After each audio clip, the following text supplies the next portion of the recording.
Basketball ang pinakasikat na laro dito sa Pilipinas, lalong-lalo na sa mga kalalakihan. Ngayon, makikilala natin ang isang former basketball coach and player na si Joel Banal. Ngunit hindi lang niya pinakita ang kanyang galing at husay sa basketball, kung hindi rin sa pagtulong sa mga kabataang hangad ang pagtatapos ng kanilang pag-aaral. When you're a player, you're a performer. No? You have a crowd to please.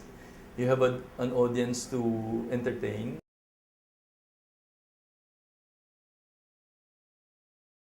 Why would you say that you entered basketball? Okay, I grew up in a very crowded place in Caloocan, and in Caloocan, like every street, they have a basketball court. Yes.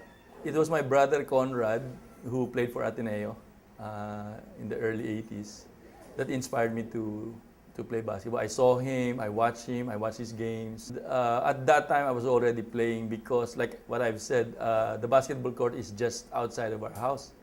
When I'm sleeping in the morning, like anytime I hear the bounce of the ball, I would wake up without probably brushing my teeth. I would go out and play. So it's like there was a magnet that drew me to basketball. So why did you decide to shift from being a player to a coach? When I got injured in 1987, I tore my Achilles. And at that time, it's like almost, we feel like it's a career-ending injury.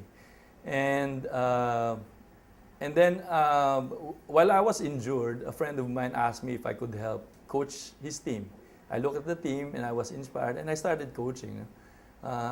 And then when I came back after a year, after recovering from my injury, my other foot hurt. No? And I said, I think this is it. No? I do not want to risk going through the rehab and everything for a year again. I said, I have to stop. And then at that time, I think the coaching job in Mapua was vacant.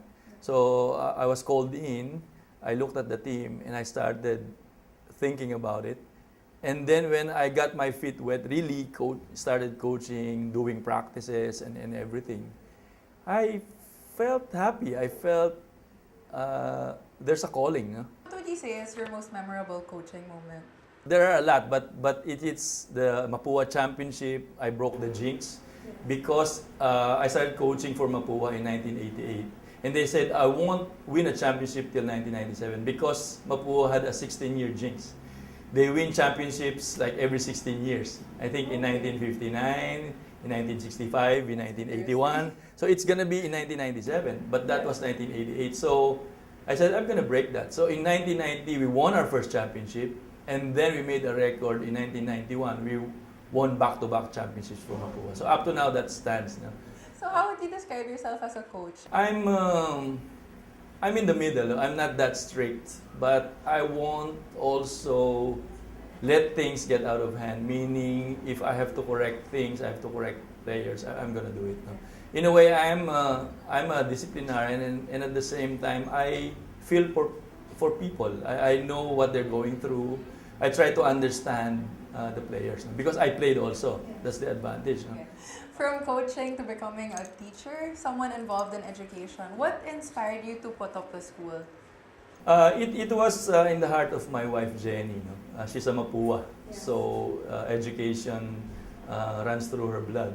Jenny was invited by a parochial school to become head of the school because our children at that time, Juan and Miguel, were enrolled in that school, and she's so involved. And then they saw her enthusiasm, her intensity, and they asked both of us if they could borrow Jenny to become head of the school, and she did. No?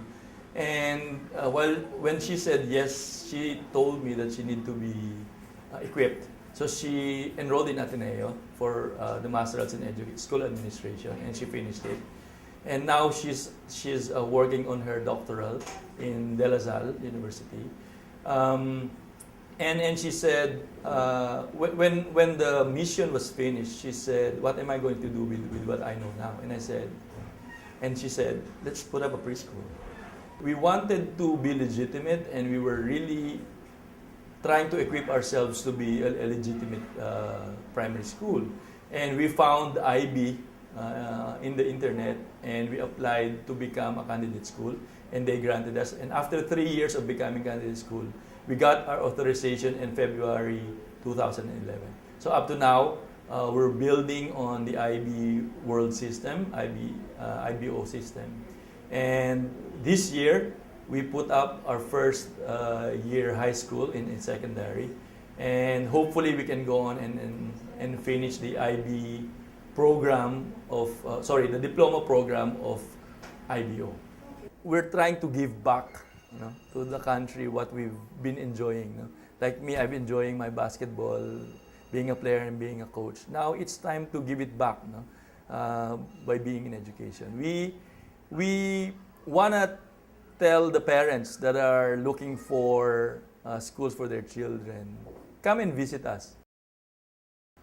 Mula sa pagiging simpleng basketball player, nagsumikap siya at naging mahusay na coach. At ngayon, isa na rin siyang founder ng isang paaralan na maraming natutulungan.